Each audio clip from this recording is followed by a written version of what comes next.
யோகம் நண்பர்களுக்கு வணக்கம். நம்ம எல்லாருக்குமே இருக்கக்கூடிய ஒரு ஆசை என்ன அப்படின்னா, எந்த விதமான நோய் நொடியும் இல்லாம ஆரோக்கியமா வாழணும் அப்படிங்கிறதாங்க. நம்ம உடம்புல இருக்கக்கூடிய சில கழிவுகளை வெளியேற்றுவதன் மூலியமா நம்ம உடலும் மனதும் ரொம்பவே ஆரோக்கியமா இருக்கும்.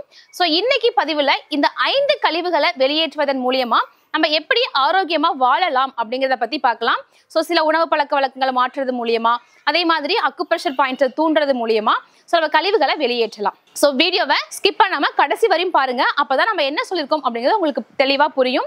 சோ நம்ம யோகம் யூடியூப் சேனலை சப்ஸ்கிரைப் பண்ணாம பார்த்துட்டு இருந்தீங்கன்னா மறக்காம சப்ஸ்கிரைப் பண்ணிட்டு கூடவே பெல் பட்டனை கிளிக் பண்ணி ஆல் பட்டனை செலக்ட் பண்ணி வச்சுக்கோங்க.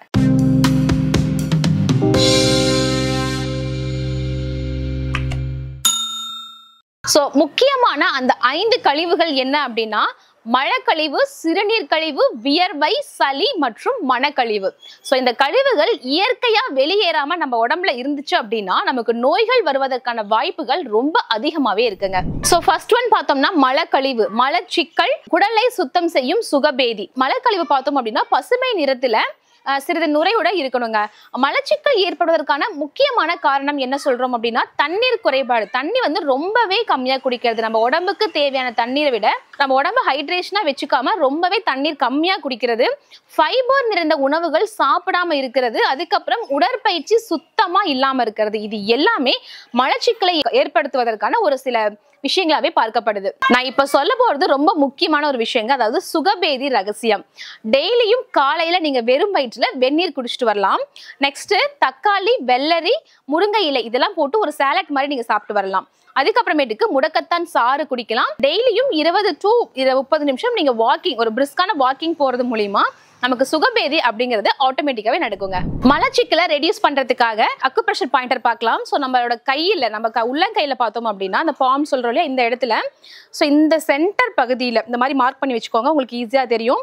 ஸோ இந்த சென்டர்ல பார்த்தீங்க அப்படின்னா இந்த மாதிரி ஒரு ப்ரெஸ் பண்ணிட்டு திரும்ப ரிலீஃப் பண்ணணும், திரும்ப ப்ரெஸ் பண்ணிட்டு திரும்ப ரிலீஃப் பண்ணணும். ஸோ இந்த மாதிரி ஒரு நாளைக்கு ஒரு 2 to 3 டைம்ஸ் நீங்க பண்ணலாம். எம்டி ஸ்டொமக்ல பண்றது உங்களுக்கு ரொம்பவே ஹெல்ப்ஃபுல்லா இருக்கும். அதே மாதிரி இந்த ஹேண்ட்ல இப்படி ப்ரெஸ் பண்ணிட்டு இப்படி எடுக்கணும். ஸோ ஒரு ப்ரெஸ் எடுக்கணும். ஸோ இந்த மாதிரி பண்றது மூலியமா நம்ம கண்டிப்பா கான்ஸ்டிபேஷன் அப்படிங்கிறது ரெடியூஸ் ஆகுங்க. அடுத்து பாத்தீங்க அப்படின்னா சிறுநீர் கழிவு. அதிக சிறுநீர் பிரச்சனை. சிறுநீர் அப்படிங்கிறது நம்ம உடம்புல இருக்கக்கூடிய ரசாயனங்களை வெளியேற்றுறது தாங்க. அதிகமான சிறுநீர் போக்கு ஏன் ஏற்படுது அப்படின்னா, அதிகமான தண்ணீர் குடிக்கிறது சர்க்கரை நோயாளிகளுக்கு ஏற்படும். அடுத்து பாத்தீங்கன்னா சர்க்கரை அழுத்தம், அதாவது சிறுநீர் அழுத்தம் இருக்கவங்களுக்கு இந்த பிரச்சனை இருக்குங்க. இதை எப்படி நம்ம சரி செய்யலாம் அப்படின்னு பாத்தீங்கன்னா, கரெக்டான தண்ணி குடிக்கணும். அதாவது ஒரு சில பேர்லாம் எடுத்த உடனே அதிகமான தண்ணீர் குடிப்பாங்க. அந்த மாதிரி குடிக்காம கரெக்டான போதுமான அளவு நம்ம உடம்பு ஹைட்ரேஷனா வச்சுக்கணும். ஓவர் ஹைட்ரேஷனா வச்சுக்க கூடாதுங்க. அடுத்தது வாழைப்பழம், தேங்காய் தண்ணி சாப்பிடலாம். அதே மாதிரி சிறுநீர் பிரச்சனைகளை போக்கக்கூடிய மூலிகைகள் எடுத்துக்கலாம். நிலவேம்பு கஞ்சி எடுத்துக்கலாங்க. அடுத்தது அக்குப்ரெஷர் பாயிண்டர் மூலமா நம்ம எப்படி சிறுநீர் பிரச்சனைகளை நம்ம ரெடியூஸ் பண்ணலாம் அப்படின்னு பாத்தீங்கன்னா, நம்மளோட விரல்கள் இருக்கு இல்லைங்களா, இந்த 4 விரல்களையும் இப்படி இது பண்ணும்போது இந்த இடத்துல ஒரு பாயிண்ட் வருது பாத்தீங்களா, இந்த பாயிண்ட் நீங்க தூண்டும் போது நமக்கு சிறுநீர் சம்பந்தப்பட்ட அனைத்து பிரச்சனைகளும் ரெடியூஸ் ஆகுதுங்க. லைக் அதிகமாக சிறுநீர் போறது, சில பேர்லாம் பார்த்தோம்னா பெட்லயே யூரின் போவாங்க இல்லையா, ஸோ அந்த மாதிரி இருக்கவங்களுக்கும் இந்த மாதிரி பிரச்சனைகள் எல்லாமே ரெடியூஸ் ஆகும். இன்னும் சில பேருக்கு யூரின் இன்ஃபெக்ஷன்லாம் ஆகுது இல்லைங்களா, ஸோ அந்த மாதிரி இருக்கவங்களுக்கும் இந்த இது ரொம்பவே ஹெல்ப்ஃபுல்லா இருக்கும். ஸோ இந்த மாதிரி ஓப்பன் பண்ணும்போது உங்களோட இந்த பாயிண்ட்டை நல்லா ப்ரெஸ் பண்ணணும். வியர்வை கழிவுகளை எப்படி வெளியேற்றலாம்னு பார்க்கலாம். வியர்வை மூலியமா நம்ம உடம்புல இருக்கக்கூடிய உப்புகள், நச்சுக்கள் எல்லாமே வெளியேறுதுங்க. ஒருத்தருக்கு வியர்வை ரொம்ப கம்மியா வருது அப்படின்னா அவங்க உடம்புல அதிகப்படியான உஷ்ணம் இருக்குமாங்க. இதை ஊக்குவிக்கக்கூடிய வழிகள் என்ன அப்படின்னா, டெய்லியும் 15 நிமிஷம் நீங்க யோகா அல்லது நடைப்பயிற்சி பண்ணணும். அதே மாதிரி ஸ்டீம் பாத் நீங்க எடுத்துக்கிறது மூலியமா நம்ம உடம்புல இருக்கக்கூடிய நச்சுக்கள் எல்லாமே ரெடியூஸ் ஆகுங்க. மஞ்சள் கலந்த தண்ணியில நீங்க குளிக்கலாம். ஸோ இப்படி பண்றது மூலமா நம்ம வியர்வை சம்பந்தப்பட்ட பிரச்சனைகள் எல்லாமே ரெடியூஸ் ஆகும். அடுத்தது இன்னும் சில பேருக்கு பார்த்தோம்னா அதிகப்படியான வியர்வை வெளியேறும்.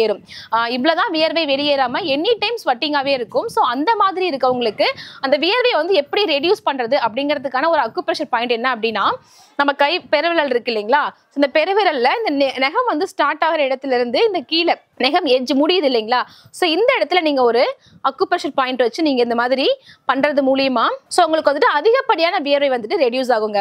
இந்த இடத்துல நீங்க பிரஸ் பண்ணலாம். அதாவது நகம் ஸ்டார்ட் ஆகிற இடத்துல இருந்து கீழே எண்ட் இருக்கு இல்லையா, இந்த எண்ட்ல நீங்க ஒரு பிரஸ் பண்ணலாம். நீங்க இதை ஒரு 2 மினிட்ஸ் பண்ணலாம்.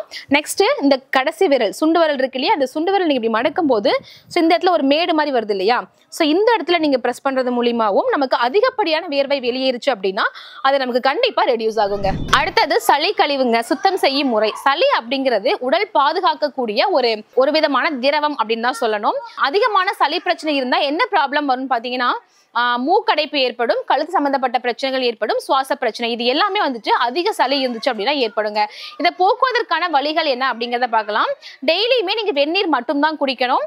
அதே மாதிரி சுக்கு திப்பிலி கலந்த ஹெர்பல் டீ குடிக்கலாம். மூக்கோட 2 துவாரங்கள்லயுமே ஹாட் ஸ்டீம் இன்ஹேல் பண்ணலாங்க. ஸோ இந்த மாதிரிலாம் பண்றது மூலமா நம்ம சளி பிரச்சனை இருந்து நம்ம பாதுகாத்துக்கலாம். அடுத்தது இன்னும் ஒரு சில பேருக்கு பார்த்தோம் அப்படின்னா எந்த கிளைமேட் ஆனாலுமே சளி அப்படிங்கிறது இருந்துட்டே தான் இருக்கும். ஸோ அவங்களுக்கான அக்குப்ரெஷர் பாயிண்ட் என்ன அப்படின்னா நம்ம கை இருக்கு இல்லைங்களா, ஸோ நம்ம கையில இங்க இந்த விரல் இருக்குல்ல, பெருவிரல் இருக்கு இல்லையா, ஸோ இங்க பாத்தீங்க அப்படின்னா நீங்க ஒரு லைட் மசாஜ் கொடுக்கலாம் இப்படி. ஸோ இந்த மாதிரி நீங்க ஒரு லைட் மசாஜ் கொடுக்கறது மூலியமாவும், நெக்ஸ்ட் நம்மளோட பேக் இந்த ஹேண்ட்ல பேக்ல பாத்தீங்க அப்படின்னா ஸோ இந்த இடத்துல நீங்க ஸோ இப்படி ப்ரெஸ் பண்றது மூலியமாவும் நமக்கு அதிகமான சளி இருந்துச்சு அப்படின்னா உங்களுக்கு கண்டிப்பா ரெடியூஸ் ஆகுங்க. ஸோ அதே மாதிரி நம்ம 2 கையிலுமே பண்றோம். ஸோ இங்க இருந்து ஸோ இப்படி ஒரு மசாஜ் பண்றோம். நெக்ஸ்ட் பேக் ஆஃப் த ஹேண்ட்ல ஸோ இந்த இடத்துல இப்படி நம்ம ஒரு ப்ரெஸ் பண்றோம். ஸோ இப்படி பண்றது மூலியமா நமக்கு சளி சார்ந்த பிரச்சனைகள் அனைத்துமே ரெடியூஸ் ஆகும். அடுத்தது மனக்கழிவு. மன அழுத்தத்தை எப்படி ரெடியூஸ் பண்ணலாம் அப்படின்னா, மன அழுத்தம் இருந்தாலே தானாவே உடல் சோர்வையும் நோயையும் ஏற்படுத்துங்க. இதை ரெடியூஸ் பண்றதுக்கு என்ன வழிகள் அப்படின்னு பாத்தீங்கன்னா, டெய்லியும் ஒரு 15 மினிட்ஸ் மட்டும் நீங்க வந்துட்டு தியானம் பண்ணலாம். அதுக்கப்புறம் ஸ்ட்ரெஸ்ஸை குறைக்கிறதுக்காக மூச்சு பயிற்சி செய்யலாம். இயற்கை நிறைந்த சூழல்ல ஒரு 5 நிமிஷம் நீங்க ஒரு நடந்துட்டு வந்தது மூலியமா நம்ம மன அழுத்தம் அப்படிங்கிறது கண்டிப்பா ரெடியூஸ் ஆயிருக்குங்க. அடுத்தது அக்குப்ரெஷர் பாயிண்டர் மூலியமா நம்ம எப்படி மன அழுத்தத்தை ரெடியூஸ் பண்ணலாம் அப்படின்னு பாத்தீங்கன்னா, நம்ம கண்களோட இடையில மூக்கோட நாசி இருக்கு இல்லையா, ஸோ இதோட மேல் பகுதி, அதாவது இந்த இடத்துல ஸோ நீங்க ஒரு ப்ரெஸ் பண்றது மூலியமா, இந்த மாதிரி லாங் ப்ரெஸ் பண்றது மூலியமா உங்களுக்கு என்ன ஆகும் அப்படின்னா மன அழுத்தம் ரெடியூஸ் ஆகும். ஸோ நல்ல ஒரு தூக்கம் வருங்க. ஸோ இந்த இடத்துல நீங்க ஒரு நல்லா ப்ரெஸ் பண்ணணும். அட்லீஸ்ட் ஒரு 2 to 3 மினிட்ஸ் நீங்க ப்ரெஸ் பண்றது மூலியமா நமக்கு மைண்ட் அப்படியே ரொம்ப ரிலாக்ஸா இருக்கும். ஸோ மன அமைதியை கொடுக்கும், மைண்ட் ரொம்பவே ரிலாக்ஸிங்காக இருக்கும். ஸோ இந்த மாதிரி நீங்கள் ஒரு அழுத்தம் கொடுக்கறது மூலமா நம்ம மனசு ரொம்பவே ரிலாக்ஸாக இருக்கும். ஸோ நமக்கு எந்த மாதிரியான ஒரு ஸ்ட்ரெஸ் இருந்தாலுமே ஆட்டோமேட்டிக்காக ரிலீஸ் ஆகிடுங்க. ஸோ ஒரு அமைதியான இடத்துல உட்காந்து நீங்கள் இந்த மாதிரி ஒரு அழுத்தம் கொடுக்கறது மூலிமா நம்ம மனது ரொம்பவே அமைதியாக இருக்கும். ஸோ இந்த நம்ம பெருவிரலில் இந்த மாதிரி பண்ணலாம். நம்ம உடம்பையும் மனசையும் ஆரோக்கியமா வச்சிருந்தாலும் நம்ம எந்த விதமான நோய் நொடி இல்லாம ஆரோக்கியமா வாழலாங்க.